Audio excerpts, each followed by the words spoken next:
Hello and welcome guys. Today in this video I'm gonna show you how to change file export location in Photoshop. So friends, firstly open Photoshop and after that click on edit. Now click on preferences. Now click on export. Now select this circle. Ask where to export each time. So in the quick export location, select and check this round.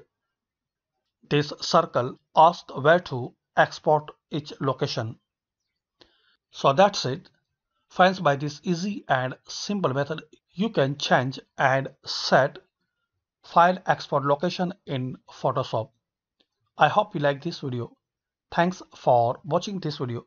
Please subscribe the channel for latest update.